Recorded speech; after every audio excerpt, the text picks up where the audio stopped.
dream, you are falling, lost in the listening distance as dark locks in.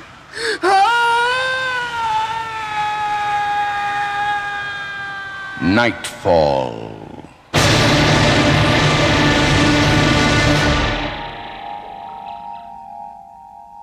Good evening.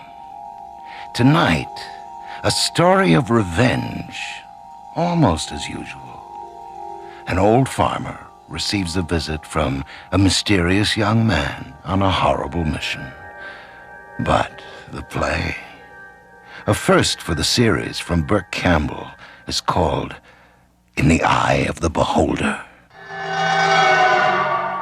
But, Jack, you haven't any choice in this matter. You'll have to have surgery. All right.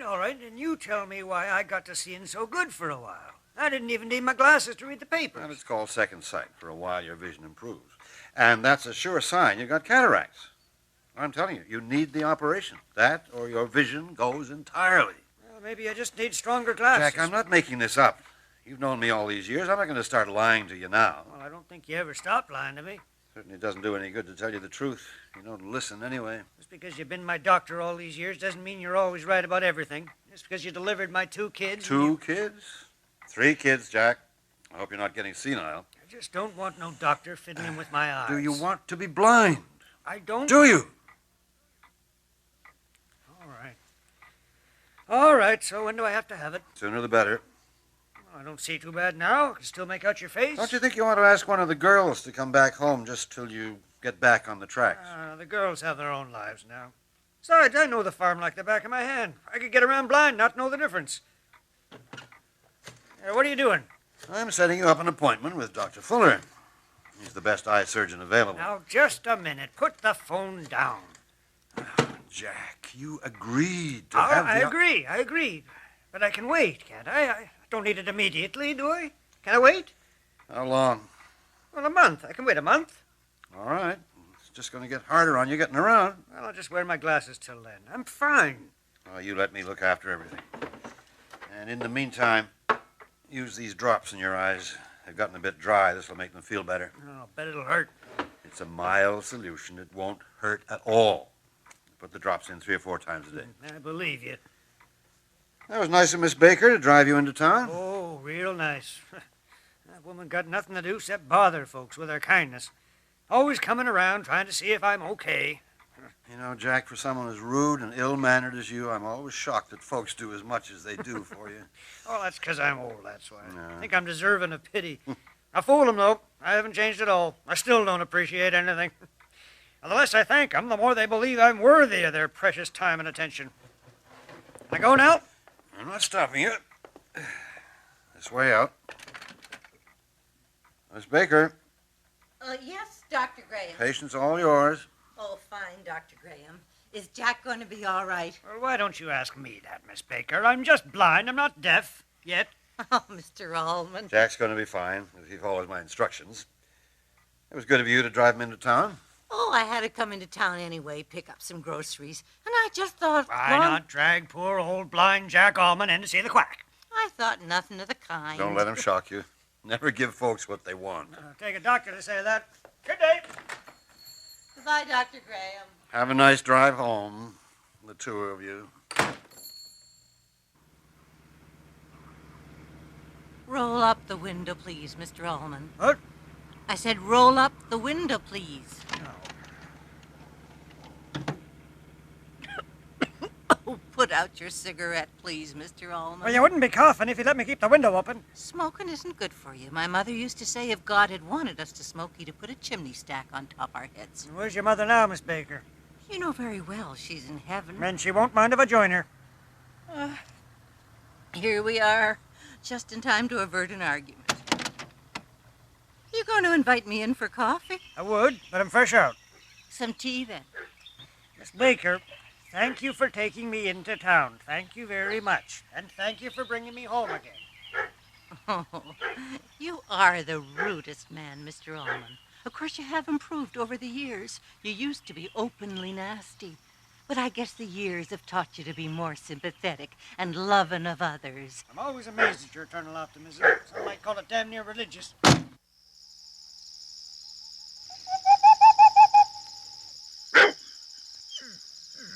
Snowbird, I know you're hungry. Just let me finish putting this damn medicine in my eyes.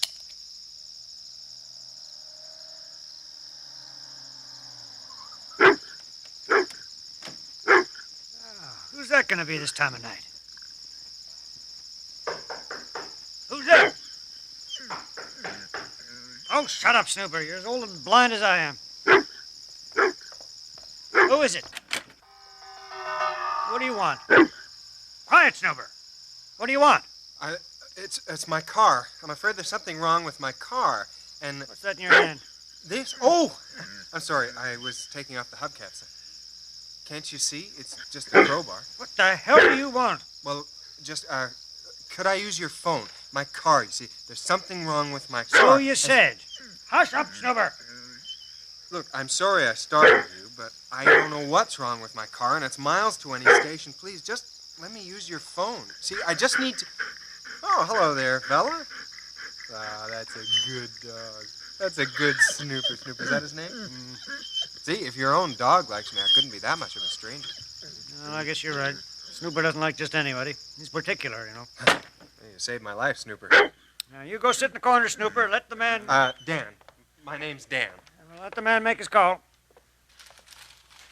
Hey, you don't have a very large phone book in these parts, do you?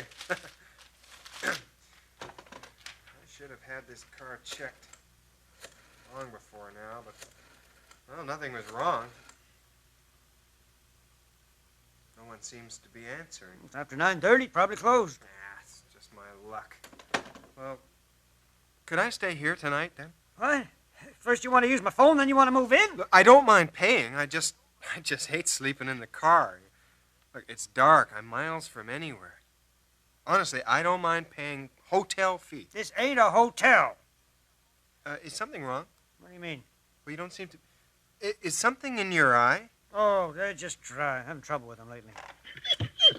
All right, Snooper. I can see what you want. Young man, I got an extra room with beds in them. You can stay tonight. Nobody here anyway, just me and this crazy dog. Thanks a million. You're man's best friend. You from Toronto? Yes. I just had to get away for a few days. I promised myself this present for the longest time, and I decided it's now or never. Present? Ain't Christmas, is it? Oh, I just meant I'm turning 30 this week. My birthday's coming up, and this trip is the gift I promised to give myself. Well, you seem a bit old for that kind of nonsense, don't you? Well, I don't think it's nonsense. After all, it's the anniversary of our first taste of life. Life. But it's nice to see such optimism in the young. Follow me. What kind of work do you do? Well, don't answer that. I don't really care. It's the problem with getting old. You start making conversation. Oh, yes. And here's the guest room. The children used to live here. This is perfect. Here's some sheets for the bed. Oh, thanks. Where does he sleep? Porch. He stands guard. We're safe, then. Well, this ain't the city. Nothing happens out here.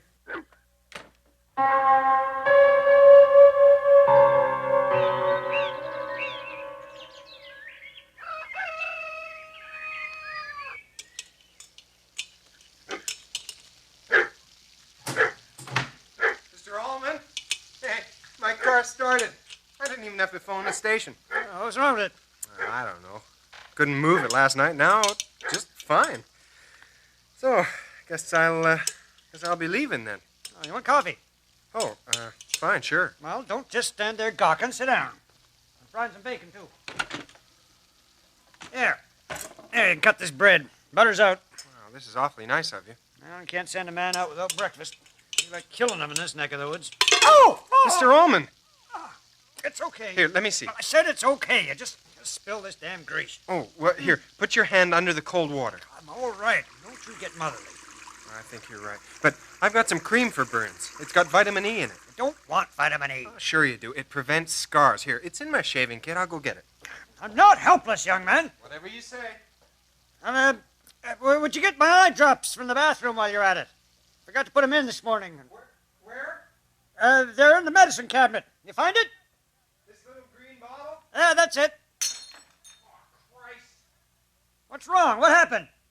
I'm afraid I've had a little accident. Well, what happened? Do you have a broom to sweep up some broken glass? Look, I'll get you a new bottle. Oh, God, you're clumsy. I'm very embarrassed. How often do you need those drops a day? I just use them when I need them. Then I'll pick it up for sure when I go into town later. If the doctor prescribed them, they must be important.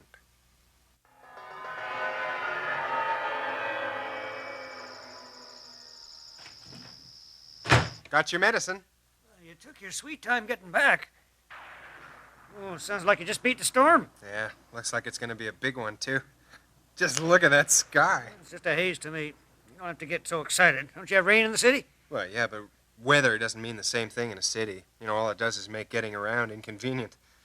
It's not like this. Out here, you know, the earth soaks it up and the crops grow, the animals breed.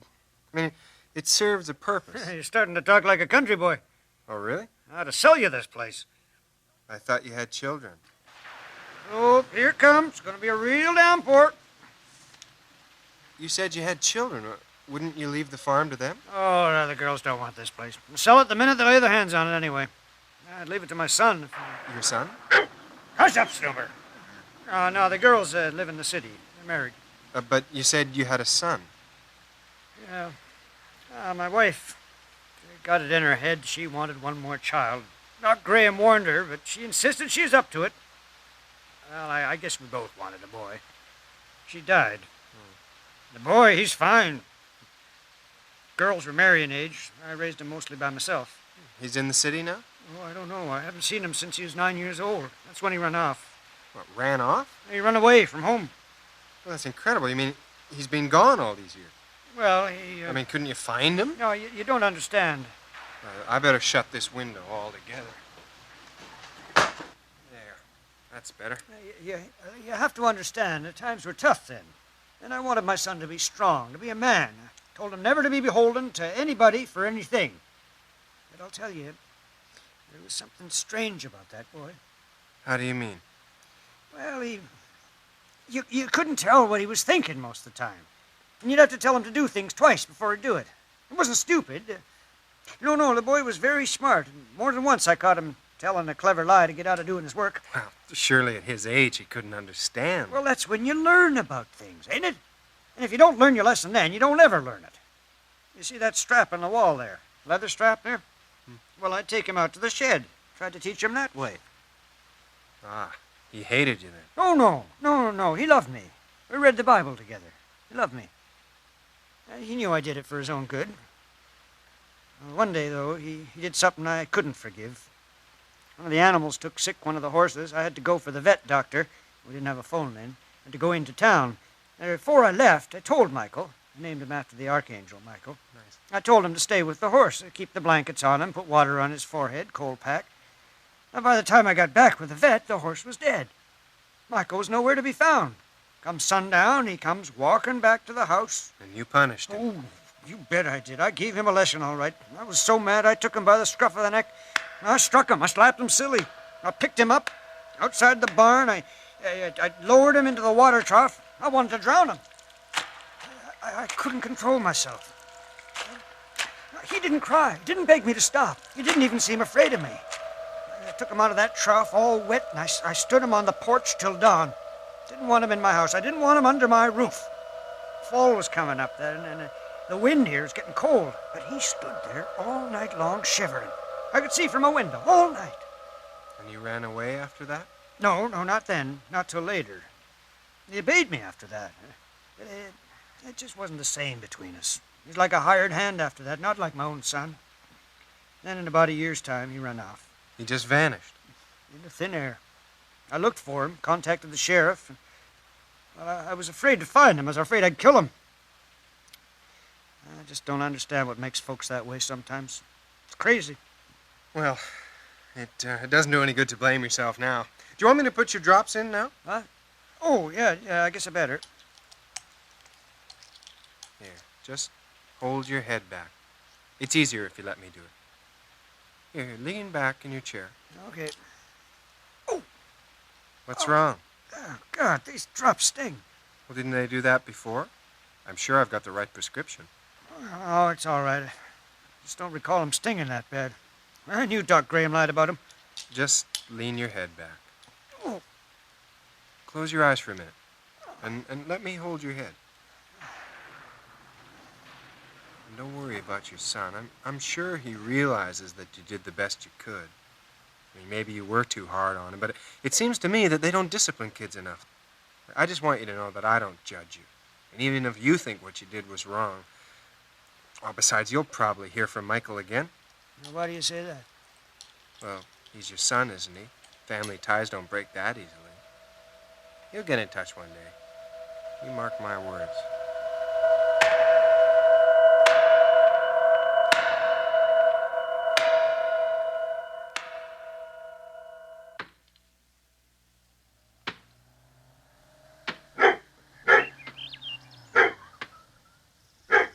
Yoo-hoo, Mr. Allman.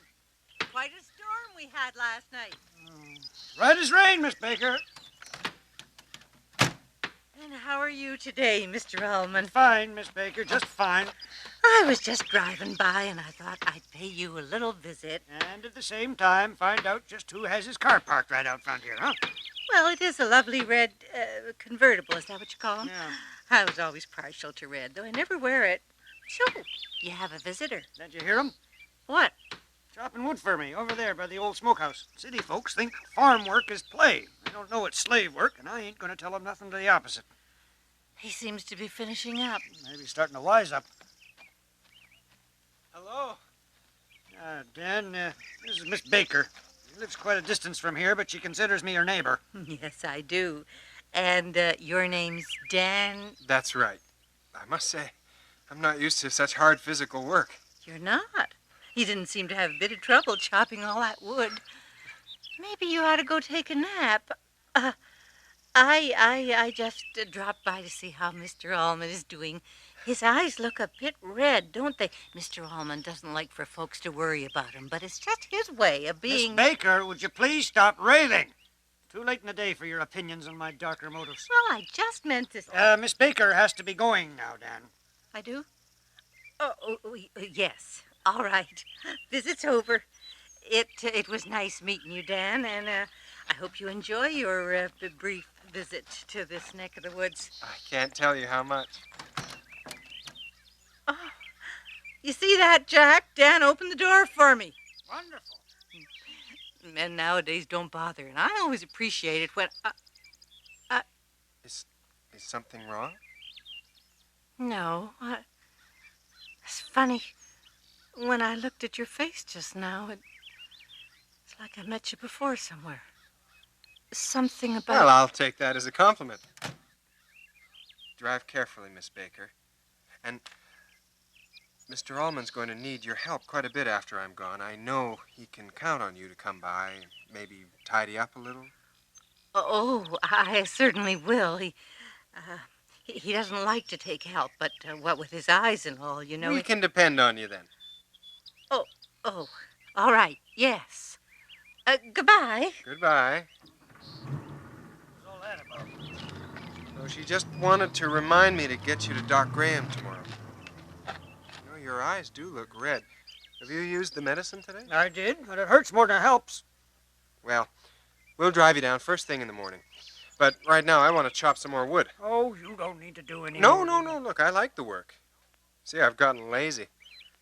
Oh, tell me, what's that shed for? The old smokehouse where you used to cure meats in it. I hung half a pig in there on hooks. Don't do that anymore, though. Snooper, you go give Dan some company while he works.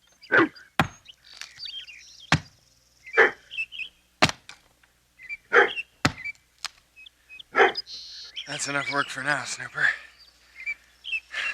Come on with me, Snooper.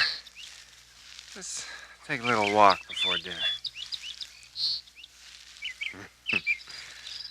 Can't see over this grass, can you, Snooper? Here, come on. Come on, lie down here, boy. That's it, lie down. That's a good dog. So good, Snooper. Go on, lie down. You think I'd hurt you, Snooper? There's a good dog. That's a good dog.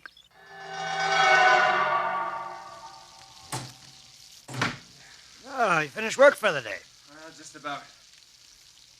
Boy, that's the hardest I've worked in my life. I'll be eating in about 5 minutes. Good. Did Snooper come back with you? Oh, I thought he did. Guess he saw something or started chasing the scent. He does that sometimes. Oh, wash up. Get the beer out of the fridge. Okay. Boy, I'm starving. That was terrific. You don't want more? Oh, not another bite. I wish Snooper had come back for this bone. Oh, he'll be back when he's hungry enough. You know, I've really enjoyed my stay here. I guess you'll be leaving soon, huh? Yeah, after I take you to the doctor in the morning. I want to thank you for helping me out this week. This place is the best hotel I've ever stayed at. I want you to know something. If I had a son, or if the son I had ever came back to me, I'd want him to be as good a man as you are. Mr. Allman, please. That embarrasses me. Oh, I mean it. It's been important to me that you were here this week. I worry about my eyes, about not seeing so good. Well, I'll thank you for your company. Look, it's my pleasure, and let's just leave it at that. Fair enough. But tell me, if your son did come back, the one who left, do you think you'd recognize him? Well, you know, I've often wondered about that. Man's supposed to know his children. How? So long ago, he was just a kid. Yeah, well, surely you'd know him, though. You'd know Michael. I mean, you'd know his voice, his eyes. Well, something. No, but I wouldn't. That's what I'm afraid of. I wouldn't even know my own son. Oh, damn. What? What is it? My eyes. They're burning. Oh, well, here, put some more drops in. It'll make that red go away. My eyes didn't burn like this before. Those damn drops is doing it. Hardly see anything. It's all a blur. Well, you have to use the medicine. The doctor said you had to. Oh, damn it, doctor. Now, let's forget it. No, I'll help you put them in. Hold your head back. What are you doing? I said hold your head back. Oh. Now blink. That's it. Let the drops wash them. Why did you do that? What's got into you? My eyes, they're burning. I don't want you to disobey me anymore. Disobey? What are you talking about? I mean, isn't that what he did? Who? Didn't he always disobey you? And you knew he was weak. You knew what to do, though. You weren't fooled into being easy on him, were you? And now you're just like Michael. Just like a kid. Helpless. Well, looks like it's time to teach you a lesson. It's that time! Let me go! Let me go!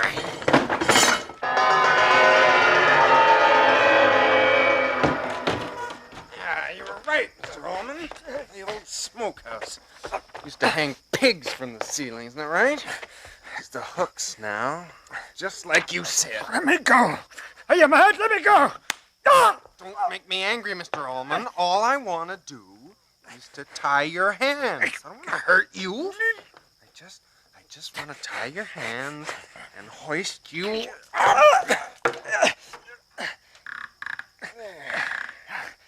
You're all right. That takes a load off your feet, doesn't it? Take me down. Don't let me hang here. Please. Please. What? Please. Oh, don't tell me you're not a man. Don't tell me that. I'll have to teach you to be tough. I'll have to... Oh! Now that won't do. Just won't do. You can't let on that it bothers you. You have to be strong. Well, it's okay. We got all night.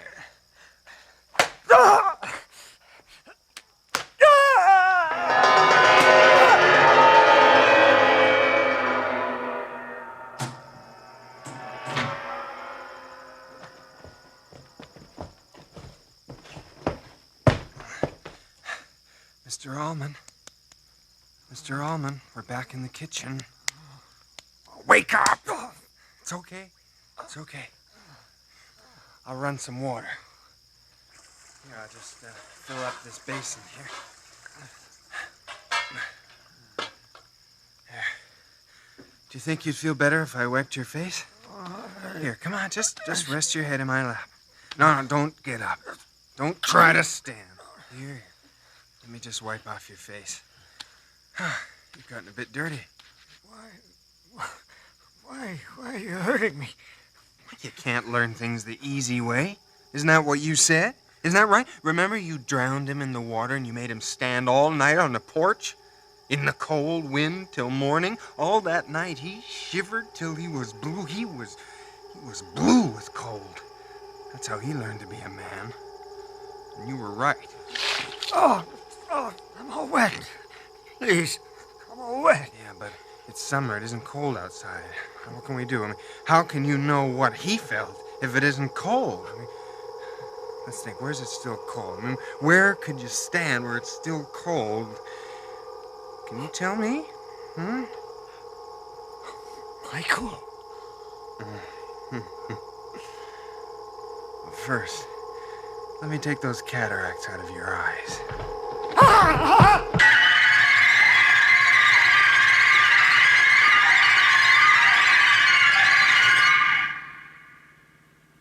It was good of you to come out with me, Doctor. When I ran into you and you told me that Jack still hadn't come in to see you, well, I just thought this would kill two birds with one stone. Two birds with one stone. Well, you know, I just mean Jack couldn't come up with any more excuses not to see you. Oh. Well, here we are. Nobody seems to be around. Snooper's usually barking when anyone comes over.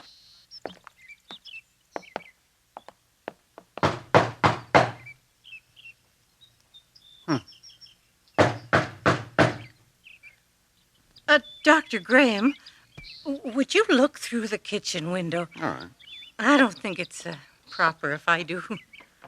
I don't see anything. Where's that visitor you said was staying here? He must be gone. His car's not here. Can you get the door open? It's not locked. Hello? Jack? Anybody home? Mr. Allman, I brought Dr. Graham to see you. I'll check upstairs. Jack? Anybody up there, Doctor? Doesn't seem to be. What a mess. He can't have gone far. He must be defrosting the fridge. What? Nothing. Oh, dear. There must be some meat defrosting. You'd think he'd know better than to go and put...